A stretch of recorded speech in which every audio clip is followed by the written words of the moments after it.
स्नान करके एकादशी का व्रत किया और भगवान बराहदेव की पूजा करी। और हुआ यह है कि नहाते हुए तुम्हारा पांव फिसल गया और तुम नीचे चले गए, तुम्हारी मृत्यु हो गई। तीर्थ में तो ऐसे मृत्यु भी हो जाएगी तो भी तर जाते। तुम्हारा पांव फिसल गया और तुम यमुना जी में चले गए और गिरते ही तुम्हारी मृत्यु हो गई। धर्मराज के पास पहुंचना हुआ, तुम्हारा लेखा जोखा देखा गया तो तुम्हारा पुण्य थोड़ा सा था। वो ये है कि मथुरा में तुमने ग्यारस करी, वराहदेव का पूजन किया और यमुना में स्नान किया तो तुम्हारे सगरे तो पाप जल गए और पुण्य इतने बढ़ गए कि मृत्यु लोक में रुक्मांगद नाम के राजा के रूप में तुम्हारा जन्म हुआ। एक संभ्रांत परिवार में तुम्हारा जन्म हो गया। यह उस एकादशी के व्रत का यह प्रभाव था और अंत में तुम ग्यारस का व्रत करके मृत्यु को प्राप्त हुए हो। इसलिए जन्म से ही तुम ग्यारस का व्रत करने में लग गए हो। हम वही करते हैं जो पूर्व में हम छोड़ के आए।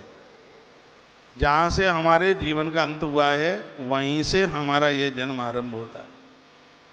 अगला जन्म हमारा कहाँ से आरंभ होगा? जो इस जन्म में हम जहाँ से अपने काम करते करते मौत को प्राप्त हुआ।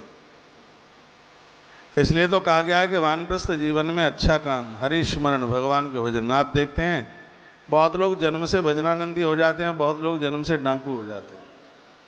डाकू वो हो जाते हैं जो लोगों को मार काट करके मरे, और भजनानंदी वो हो जाते हैं जो महापुरुषों जैसा जीवन जीकर भजन करते करते मृत्यु को प्राप्त हुए। तो वह जन्म से ही वह भजनानंदी हो जाते हैं। महात्मा वामदेव ने राजा का पूर्व चरित्र सुनाया, राजा गदगद हो गया, आंख में आंसू भर आए और कहा, गुरुदेव अब मैं प्रस्थान करता हूँ। गुरुदेव के चरणों में प्रणाम करके राजा आगे बढ़ा। एक बात का मैं निवेदन करूंगा, कभी आप गुरु आश्रम पर जाते हैं या आप तीर्थ में जाते हैं, जब आप मंदिर में दर्शन करने को जाते हैं तो दो बातें भगवान को कहना। एक तो नहीं ये कहना कि भगवान द्वारा से जल्दी बुला लेना,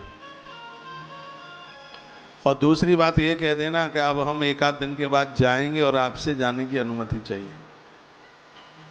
गुरुजनों के पास भी आप जाते हैं, आश्रमों में, मठ में आप जाके रुकते हैं, तो एक बार चलते समय महापुरुषों से, महात्माओं से मिलने की कोशिश कीजिए। उन्हें प्रणाम करके है कहिए कि अब हमें आज्ञा चाहिए, अनुमति चाहिए, प्रार्थना करते हैं, अब हमें